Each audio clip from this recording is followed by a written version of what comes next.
We live in a very dangerous and unpredictable world, fraught with natural disasters such as tornadoes, hurricanes, massive earthquakes, volcanic eruptions, solar flares, widespread drought, and crippling blizzards. Most Americans rely on their government to come to the rescue when disaster strikes. But Hurricane Katrina really demonstrated how unprepared the government really is to handle such large-scale emergencies. There's a growing movement in America. These people are called preppers, and they're preparing to handle these kinds of large-scale emergencies on their own. But many of these preppers face very difficult hurdles. Many preppers agree that having a suitable bug-out location is a good idea.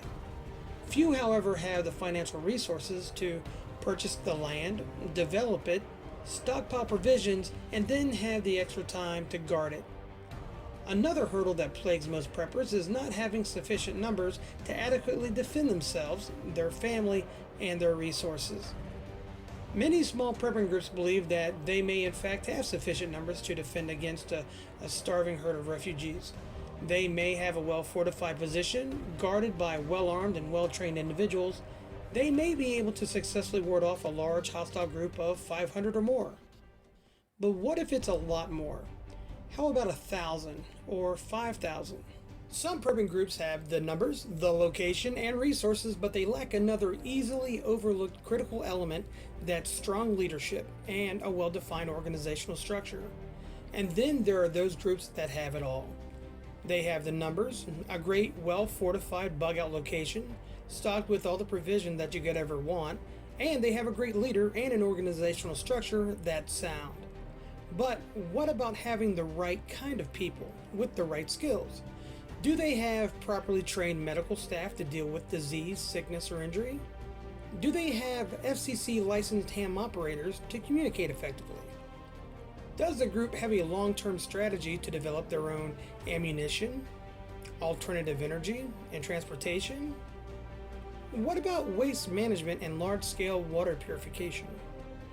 A large group in a fortified bug-out location may be able to defend itself, but will have a host of other problems to contend with after the dust settles. If they don't, the group will tear itself apart from the inside out. So, what's the solution to the riddle?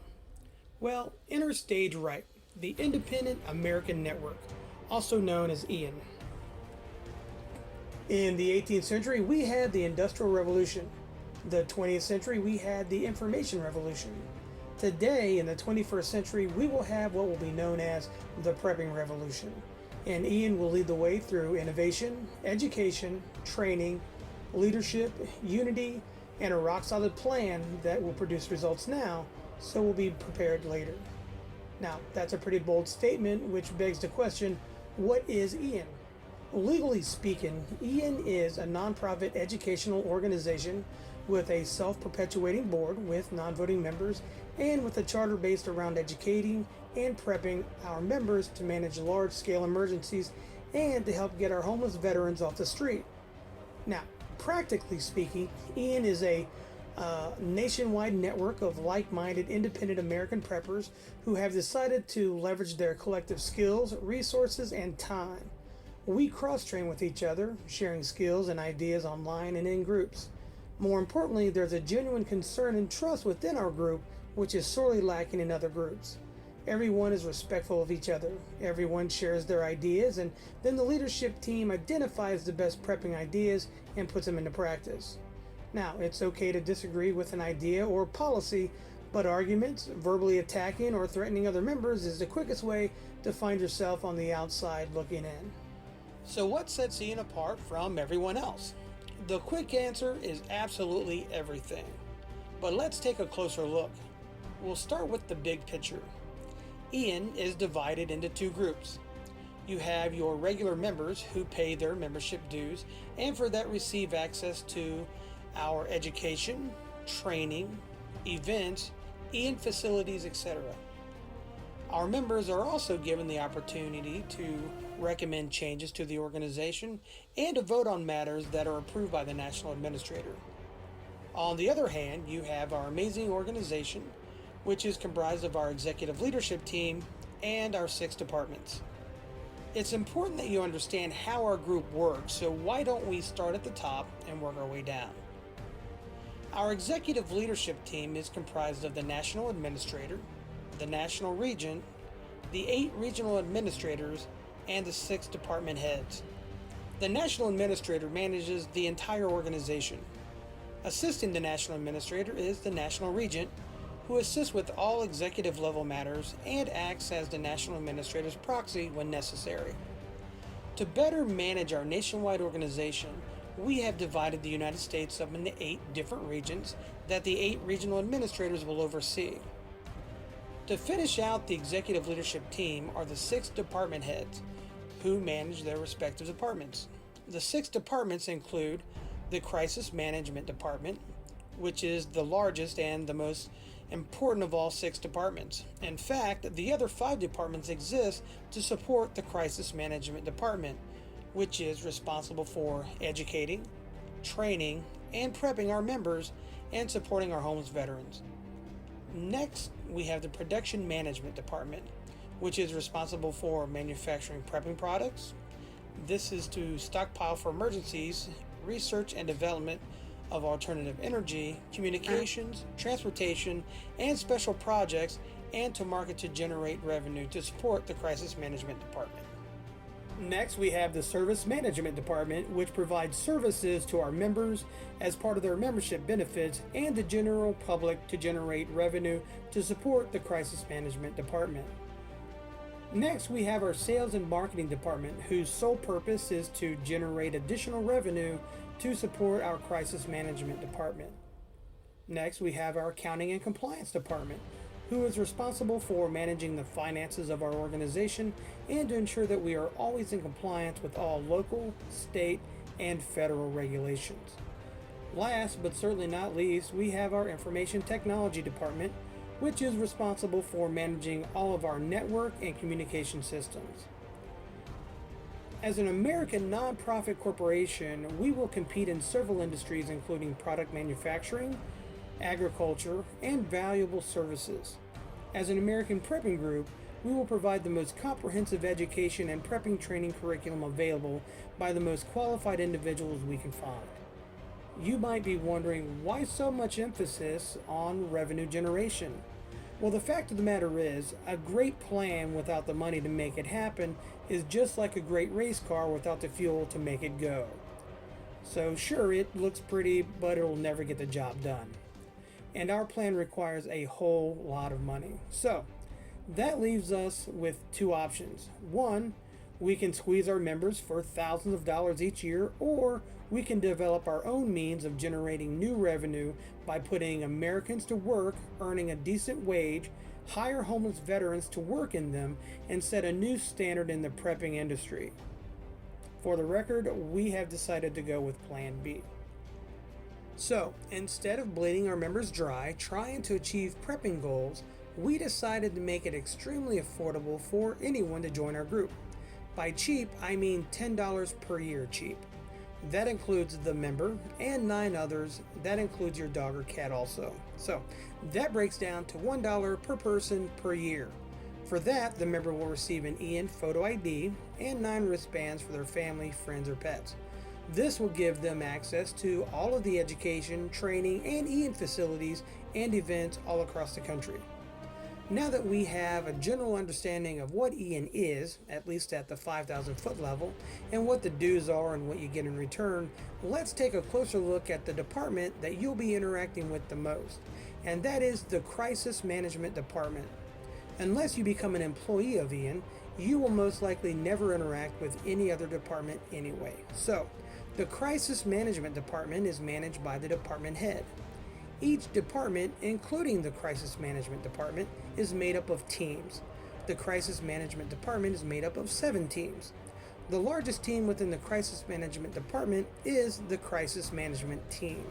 The team leader is the Crisis Management Coordinator, who manages the 8 Crisis Management Officers, Chief Quartermaster, 8 Regional Quartermasters, Chief Medical Officer, 8 Regional Medical Officers, and the 50 State Medical Officers.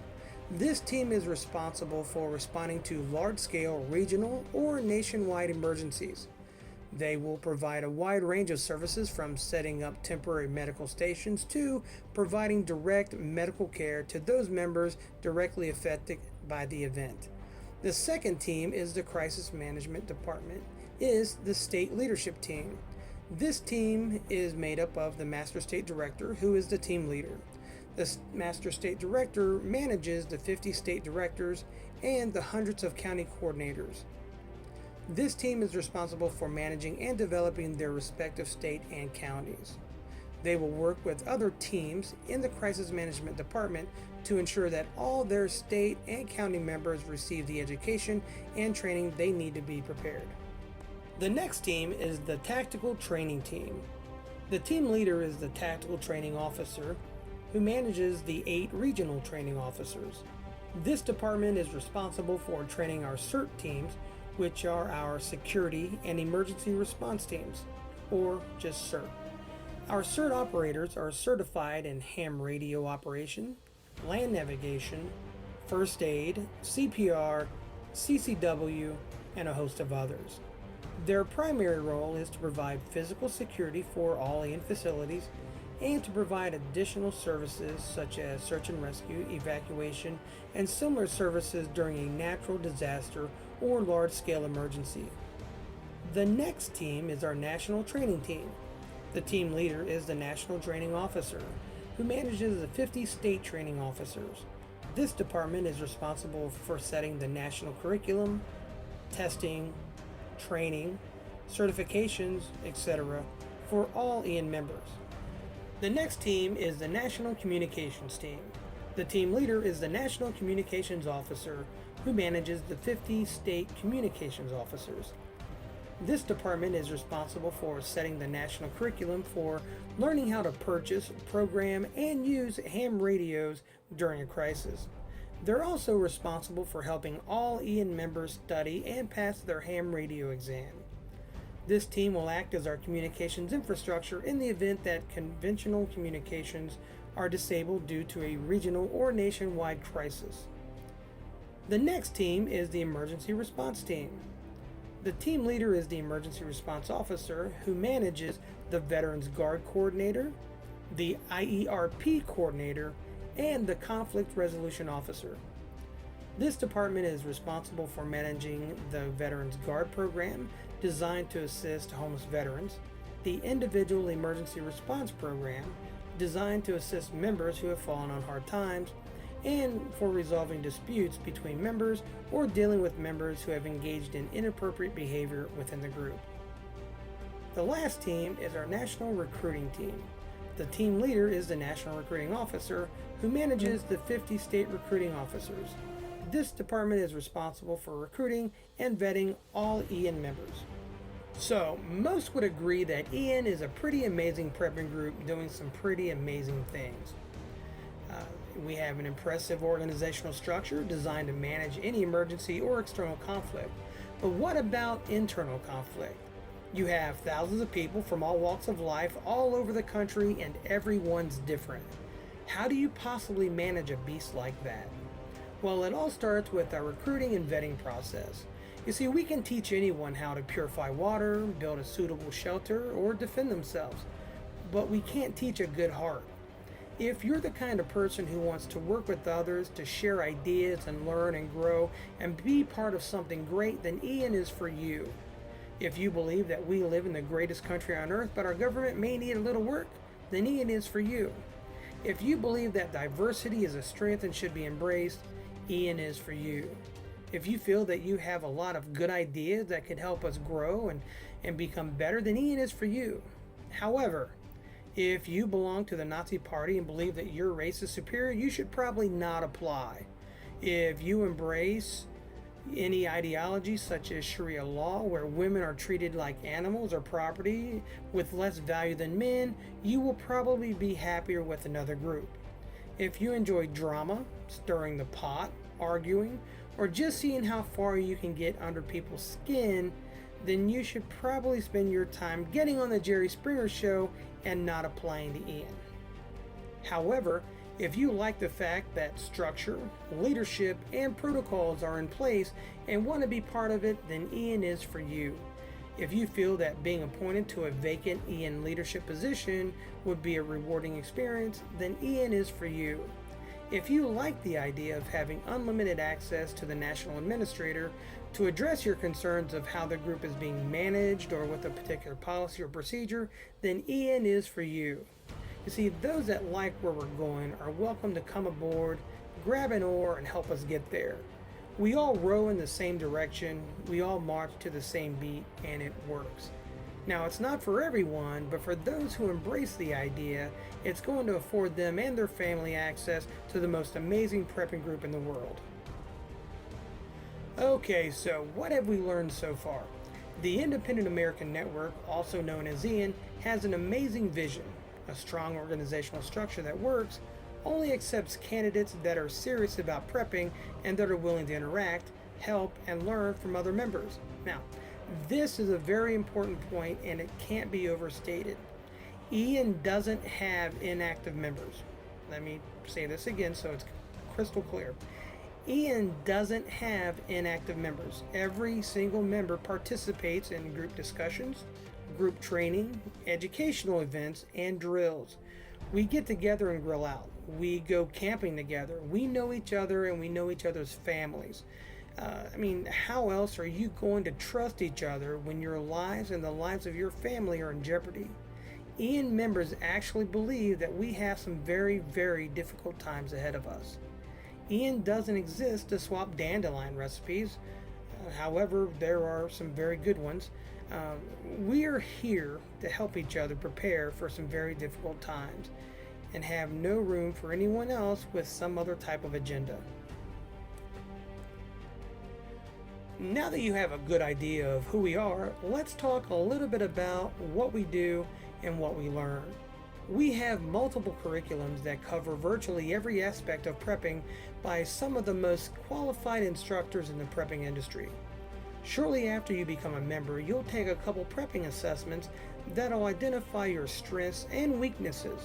This will allow our national training team and national communications team to help provide you with the additional training you'll need to be properly prepared to manage any crisis thrown your way. We use several tools to help our members become properly educated and trained. We leverage the power of the internet to provide online training, and we also have what's called field days, where we get together and train together and get to know each other. We also have special training programs such as our Ian Pony Express program, which will be our contingency solution to losing ham radio operations. Here's a short clip of an exchange between two of our Pony Express riders.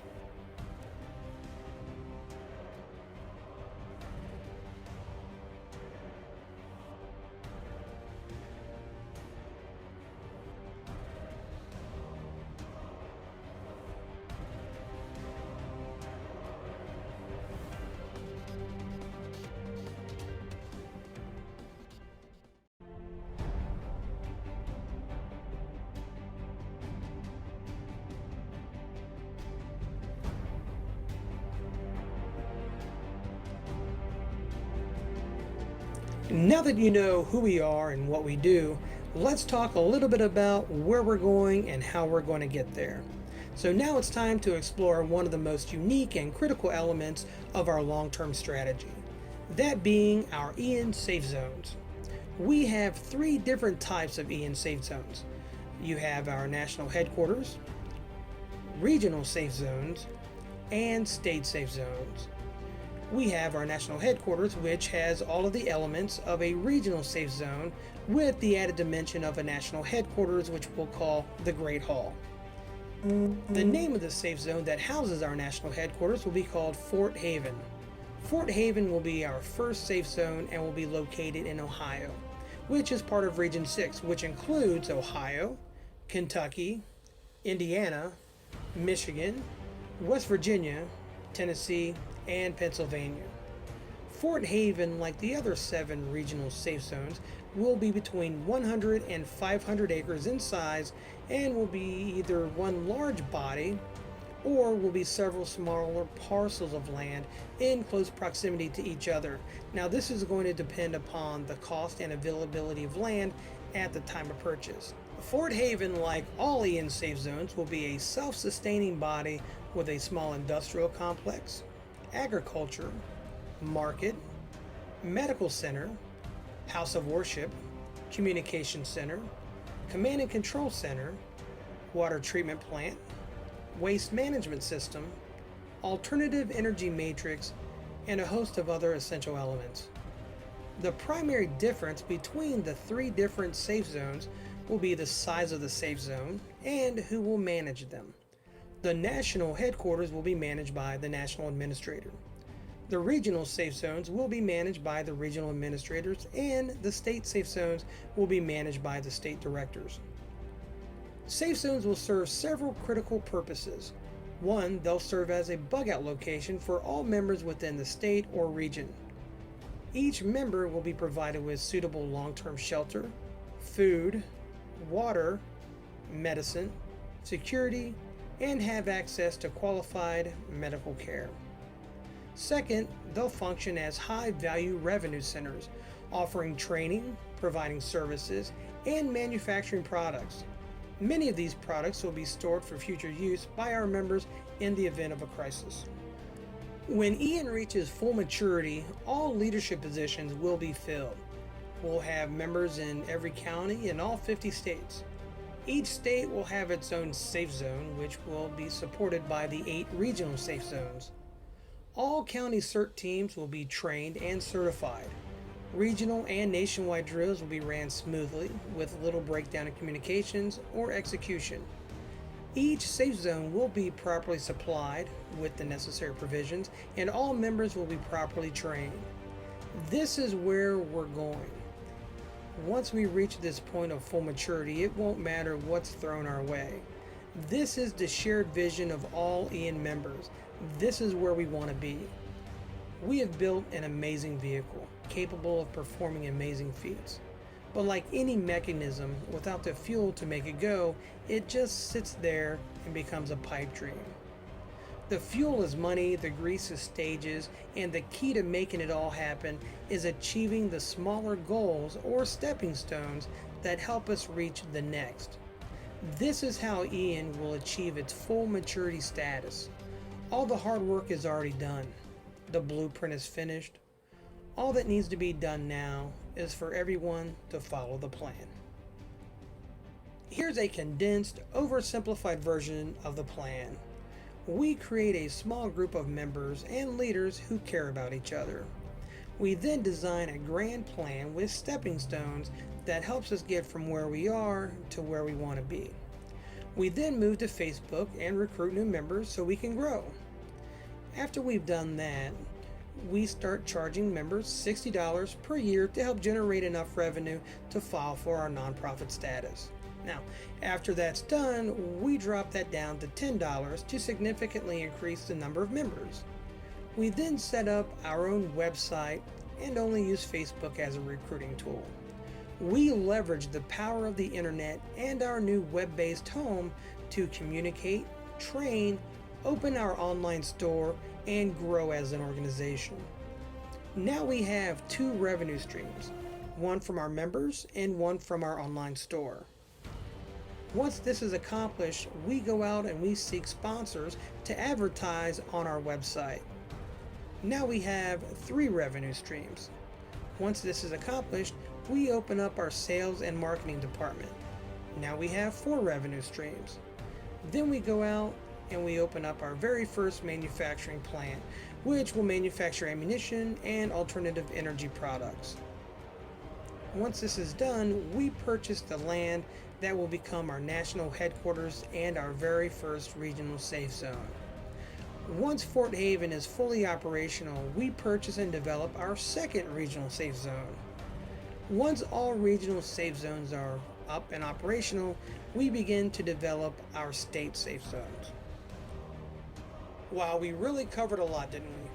Well, now you know it all. You know who we are, what we do, where we're going, and how we're going to get there.